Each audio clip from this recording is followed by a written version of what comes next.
Yeah.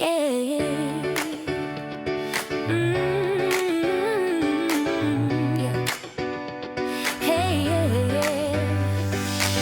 She sacrificed, she healed her heart. She evolved when it fell apart. She revealed the strength within. Now she obtains, she rises, wins. S.H.E.R.O. Let your story overflow from the struggle to the glow. Welcome to the SHERO Spotlight.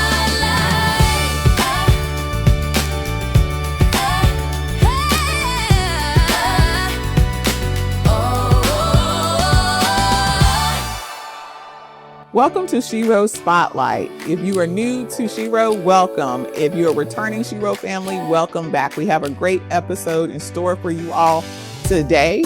As we know that people can experience different types of loss, but today we're talking about a mother's loss. No parent wants to bury their children. Think about burying 2 children within a year's time due to gun violence. 47,000 people have died of gun violence. The last data was in 2023, and it's typically doubled or either triple for African Americans. I would encourage you to see the part 1 of this particular guest and her story to share more. And I wanted to tap in, and that's why I have a part 2, see how she's doing. Because as we understand, grief is a cycle. It's not linear. You can bounce from anger to depression to acceptance. And so I just wanted to check in with her to see where she's at in her support system in dealing with grief and the grief of her children. But I also wanted her to share her story. So tune in right now to SHERO Spotlight. And what is SHERO? SHERO is a female hero, as we know, but also created an acronym. S stands for sacrificing for my children. H is healing from my past hurts. E is evolving into what God wants me to be. R is revealing my truth. And O is obtaining my goals and happiness. And so SHERO is a safe space for moms and women to talk about their adversities and how they have overcome. So today I'm so excited to have a returning guest and her sister here today. So go ahead and introduce yourself. I am Khalilah Gray. And Go ahead. and I'm Destini Ellerbe. All right. So Khalilah, tell us about your children, like how many children you have. All right. Go ahead. I have 6. I have 6 beautiful children. Let's see. I had 2 boys and 4 girls. Awesome. Destiny? I have half that. I have 2 boys and 1 girl. I get that. Yep. So Khalilah, like I said, we've met before. We've had an interview. And again, please check out her episode 1. But I want you to share a little bit more about your children and their deaths that was due to gun violence, and Shaheem and Amani. Go ahead and share with the people a little bit about them too. Well, basically, to recap, it took place, I'm not good with the time, the years, but I would like to say July. I do remember that day, July the 10th or 9th. My son was shot and killed in Anderson Mall. Here we are. 5 months later, my daughter was shot and killed, which would have been my oldest daughter. Her name was Amani. She was shot 5 months later, December 29th. Like I said, the years, everything comes together when you deal with something like that. My son was in his going into his 3rd year of college. He would have graduated this year. My daughter was just turning 18, getting ready to go into her senior year and become a young lady, had a lot of ambition. And here we are. Yes, for sure. So just jumping right into it, when you think about sacrifice, how can you find strength in sacrifice? I don't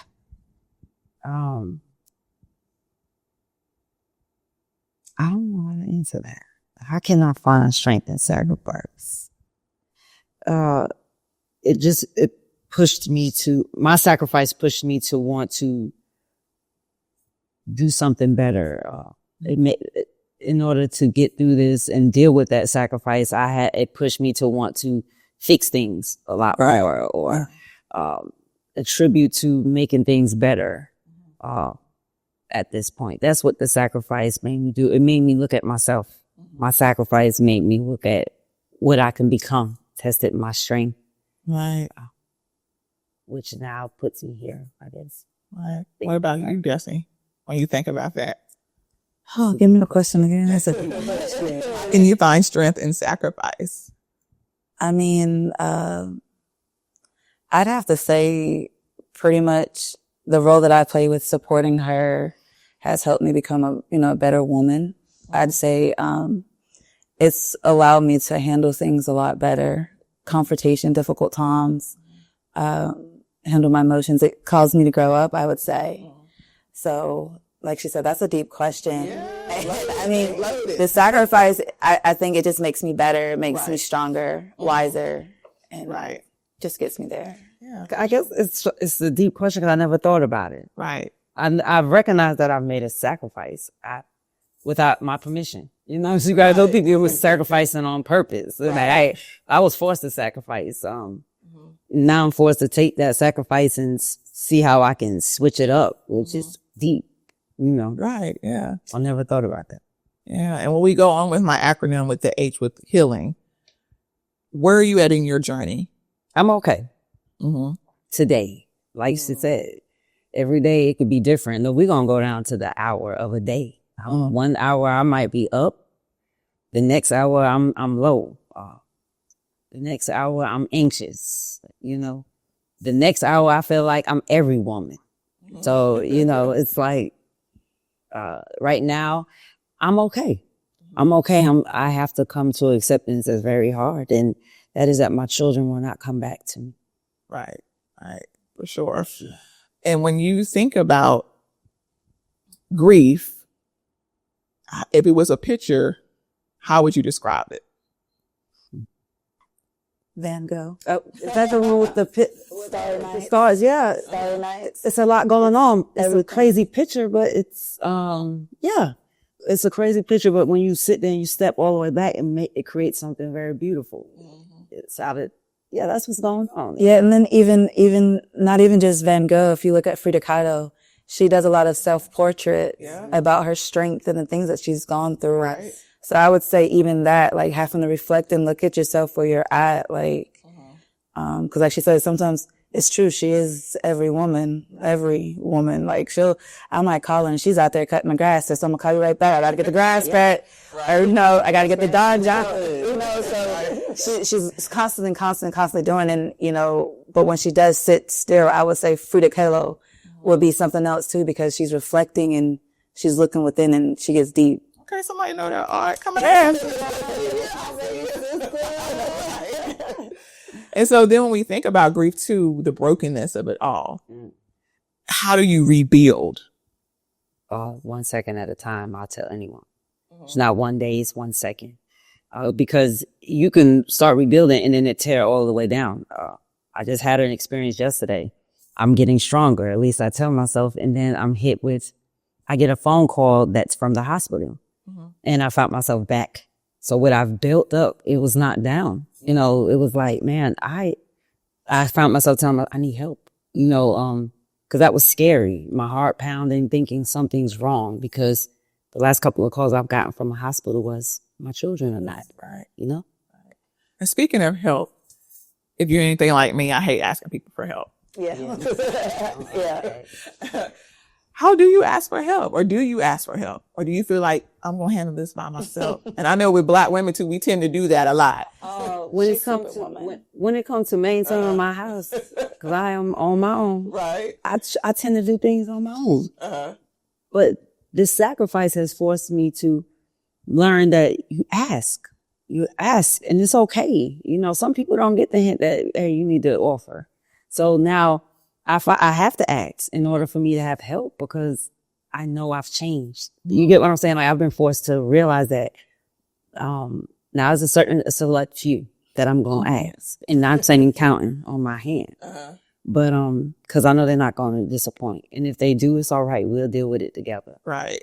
But, yeah. Because when we think about village is not necessarily your family. Right. Right. Facts. And kind of expound on that a little bit more, Destiny. And also, like I said, I think she's like Superwoman sometimes, because like you ask, how does she ask? Sometimes she won't ask. Sometimes you got to nitpick, or like hey, what you doing? You know, what, I'm like that little sister, like, you all right? You know, call you first thing. And I'm like, what's up? You know, like, you know, even if she doesn't even want to. So like over time, you know, I've found myself that one, I can't do it by myself. By making sure that she's all right. And then, of course, you know, I have my own things that are going on that I don't want to get in the way of supporting either one of us. You know, I can't support her if I'm burnt out, or I can't, you know, receive the support that she gives me, because even though I'm supporting her, she supports me in a whole lot of different things. So I also want to be receptive to her and make sure that she knows that she's loved and valued with the things that she does provide. So I reach out to people like you know, I told you about our story once I met you, and I reach out to other people and I just tell them what it is and our dreams. And, you know, some people are like, yeah, you know, they're on it. And then, you know, you do have some people that are like, you know, well, I can tell you what you can do, but actually helping someone do it, a lot of people won't do it, especially the people in our community.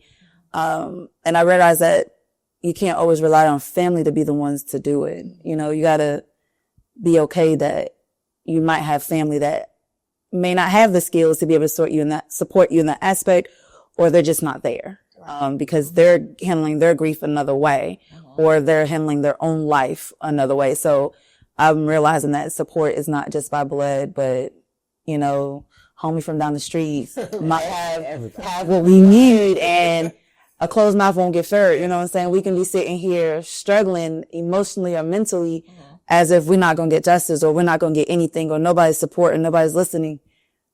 But that's because if we're quiet, we'll never know what people will do. That's right. That's right. I love that. And speaking of justice, I know your daughter's trial is about to come up soon. Yeah. And so you've had to maneuver the justice system with both of your children. What are some of your thoughts about that? Things need to be changed. And then I'm for it. Things need to be changed. I see it. All the way down to this should not have happened. Yeah, things got to be changed, and I'm working on it. Laws need to be implemented. Things that make people uncomfortable, people taking accountability. It has to take place within this justice system, because in her situation, one of the individuals, they shouldn't even been out. They shouldn't have been out. You know? So that's what I think about. But I will say this. They did work hard. They are working hard because they recognize all over, not just in that town. The town was crazy. That this is important, and it makes no sense that a woman has to lose 2 children like that. So I have seen that. I will say that. Wow. And so what have you learned about yourself through this journey? This has been a hard journey, right? Very hard. But that I am she. I am that. I like me. it. I am She, her. Yes. I am her. Yes. Yo, that's what I've learned in this. And I have to remind myself of that. I didn't see what my children saw me as to be. It's easy. We walk around. I'm a mother, you know, but I am a mother. It hits different. I'm not saying you gotta lose a child for it, but to understand what mother is. You go through sacrifice. You go through trauma. And then mother means totally different. That's how I look at it. I am her. I love it. Her, yes. I love it. I love it. And then when we get into, because that's like evolving, but then we get into reveal, how do you show up for your children? I place myself in situations that have been very hard. Like, I homeschool my kid. You know, I've taken on that time. At one point in time, I couldn't sit there. My mind moves too much. It will focus on my children. But this year, I've given myself a chance to do this. And I can. I'm doing it. I can. I'm serious. Yes. That's what I'm talking about. And how has this experience influenced you all's bond as sisters? That's my girl. Right. Not the shit. People misconstrue when they talk about soulmates. People always attribute it to dating. I think she's a soulmate. She's me, but a younger version, a different timeline, a different. I'm not just saying it because that's my baby sister. I just see it. And so it's even to the point where I could see her going down a certain place, and I know because I've been there, so I can.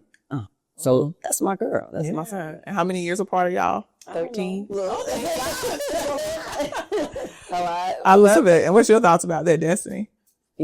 Look, I had to ask her one time, like when I started getting a little bit more into astrology and, going on my spiritual path, because she's on one and I'm on another, but they're aligning together. So when I set up my spiritual path, I kind of asked her, I was like, yo, do you think we might be twin flames? I like it. Because like you said, so she has 3 youngest kids. Well, 2 are her youngest kids, and my 2 younger kids are literally a month or 2 apart. So like, she has another kid. If I would have had another baby, we would have been pregnant at the same time. And it's not on purpose. Our babies we just ended up having kids just like her and, our middle sister. Her 3 older kids and our middle sister's 3 older kids are, you know what I'm saying, also in the same thing. So, I think that's pretty much, we kind of recognize that we are the same. Yeah, she deal with me. She deal with me. My pain, everything. Yeah. And what have you learned about yourself through this journey? I've learned the truth. I've learned that I'm loved. I've learned that she's loved. That's how we know this, because we haven't always been close like this. So when it happened, it was a moment of, I have to be like the glue to her, like have her 6 at all times. Like, I'm going to go to bat no matter who it is, as long as she allows me to. If she's like, no, you can't, then, you know what I'm saying, I'm gonna be chill. I've realized that I am a boss. You feel me? I do get things done and I take care of business. And that I am a grown woman. You know, I used to question a lot of things, about myself. And watching her strength, hearing the things that she's gone through growing up, things that I didn't know, I kind of feel like she's raising a mini boss. You know, like, I thought I can't. You got some things. At the end of the day, between her, my mama, you know, my daddy too, but he's not here. If the world was the end of the day and I had to survive, they have taught me how to survive without them. And I think that's what every woman needs in their life growing up, is another woman that, even though they've gone through some things, they're not bitter about it. Well, you're just going to have to go through it. That's the lesson that you have to learn. She walks me through the things that I'm questioning, and I'm okay with asking her some of the things that most people won't ask. But, she lets me know that it's okay. Everything that I go through is nothing different. Like, even with my folks. I love it. I love it. And that's how it should be. It should be the bond like that you can rely or lean on your sister to help you. And also, being 13 years apart, you experience a lot. Yes. That you can prevent her from experience. And she, you know, saying, I'm not going out here. Right. She thinks you want to live with me. Right. Only if you wanted to guess, stop being hard headed. I am the baby sister. Them babies be a mess. There you go. That's a problem. Now, when we get into obtaining, Destiny, what do you value most about your sister, and what meaningful message would you whisper to her heart? Or what do I value the most? I thought I just listed all that. But the most, so you got to pick out the most. Oh my gosh. I would have to say, I got to paint a picture. I'm a visual person. Her resilience. She's the phoenix that burns and rises. We all know Maya Angelou, Still I Rise. She is the epitome of that. She is that woman that no matter what, we even go back to Ruby Lynch. She's the woman that they wanted to break down, you know? So I value her strength. I value her determination.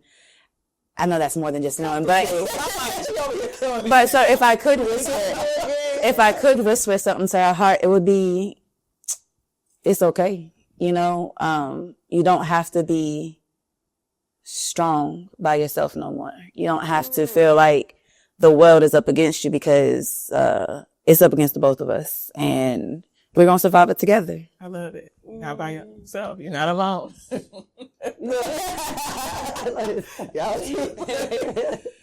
long as she got me some food. Right. Got to be something in there for her. I get it. She don't know who can feed me.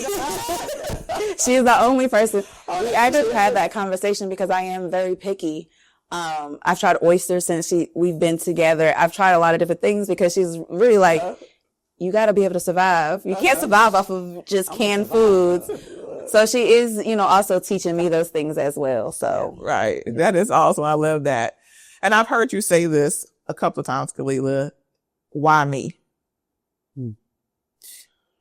I figured that out now. I think I have. Some days it'd be like, no, that can't be the answer. But I think it's to do what I am doing today, to touch a few people, to help change a few things, even speak to the individuals who have potential to be like the ones who did what they did to my children.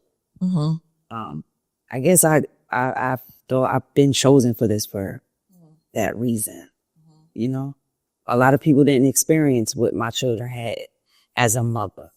So that's why it makes sense they may be out here doing these things. So I've been told maybe that's what you need to do. Look on these kids, show them things that you showed your children. Right. So, yeah, because where are you at with your forgiveness? I forgive. I said that. I was just talking to my son about it. And he's even in that place, especially regarding my son. When it comes to my daughter's situation, I forgive because I was forced to see and understand the individuals who have been accused of doing this. I have no choice but to forget. Right. All right. It's like, because at this point, I'm not carrying that with me, which you all have turned out to be. Mm-hmm. But I will work hard to prevent another young man from going down the same path that you have went down. That's all I can do for that when it comes to that. Love that. That's my forgiveness. Yeah. Because sometimes we have to take the attention off ourselves and put it into other people. And then just last thing is, and I think you might have said it, but you might have more. What words of encouragement or advice would you give someone who's dealing with loss or dealing with grief? And this goes for both of you all. See, I'm different. I automatically knew I had to go to God. I will say that. Strengthen your relationship with God. And when you start doing that, you're strengthening your relationship with yourself. When I went through that, I realized at that point I wasn't in tune with myself. I was forced to become in tune with myself dealing with this situation. Because you're the only one dealing with it. So I had to look at myself. So I tell him I go to God and take it one day at a time and be okay with not being okay. Okay. Yeah. Who cares what anybody say? We're one of a kind, is what I say. All right. Love that. What about you, Destini? How much your poetry, boo? No, my she'll say for me, I handled my grief. I went to books. Like she said she went to God. Me too, but in a sense, I'm still working on, I'm not saying I'm not with him. I'm with him, but my forgiveness is in a different place than where she is. And I realize that that's kind of what's hindering my grief process and why it hits me a certain way. And so what I would tell anybody is, like she said, kind of let it go. You can't hold on to that, because I find myself getting angrier and angrier, especially if I got to see her cry. You feel me? Like anytime I see her cry, I'm angry because why did this happen to us? This ain't right. And I'm still working on that. So, me and God gonna have to talk about that. But outside of that, I would tell anybody, go get some help. Our community is really bad on not going to go get help. But they don't. But if you can't get it, yeah. It's not available. It's very slim. So because it's so desensitized as far as going to get help, some people could be like, well, everybody's going through this at this moment. It's people do respond that way. I say it is. And me talking from being a clinician, it is sometimes hard to find that help. And so, and even finding the right clinician, right? Because you can go and it might not be the right fit. And I always tell people, you got to keep trying till you find that person who connects with your personality. But it's not easy. And if you don't know the resources, that's why I'm so big on educating, the African American community about the resources, then you wouldn't know where to go. You will suffer in silence. And that's part of what we wanted to, try to make more available, because when I say go get help, it's not just by clinical, but also like, if I had to battle this by myself, I would be in a whole nother place. I wouldn't be able to work. I wouldn't be able to be this person that I am. So also just finding your safe place within someone else, or just like I said, some people aren't with God at that moment, but just finding a place that you can center yourself and just find whatever can ground you. And that's fair because it don't have to be a person. It could be journaling, something you enjoy, meditating, a lot of different things, which you're right. I purchased 2 dogs. Still talking about work. Sorry, they're big dogs. They're bigger than me. And it was like, but they make me feel good. I put all of that into that. My children, my dogs, and what I know I have coming in the future. Focus on just, I love it. I would recommend getting an animal. The animal, I have a dog. She has 2 dogs. So she has 3, but something that helps you kind of get out. Like, I haven't been wanting to get out the house and took my dog out. And then next thing you know, we're all the way down the street. She told me, walk further. I'm not going to lie. But giving just that a little bit of time out makes, a little difference. It does. For that moment. And so that's something that I was just reminded of yesterday when she was like, girl, you better go on that walk. And I tell her, all right, but not listening to it. It's your backyard. I just let the dog out. Sit back there and look at the sun, but it's okay. That's all right. And find whatever makes you feel content and don't worry about what everyone else thinks. That's the part right there. But I just want to know, I'm just so grateful, want you both to know that I'm just so grateful that you all joined me tonight. And I just want you both to know that you are SHERO. Sacrificing for your children, healing from your past hurts, evolving into what God wants you to be, revealing your truth, and out here obtaining your goals and happiness. I know God has so much more in store for you both. I just love to be around you both. Your energy is lovely. You know that part. Love it. So thank y'all so much. And to the audience, make sure you tune in to another episode of SHERO. Thank y'all for joining us. The SHERO.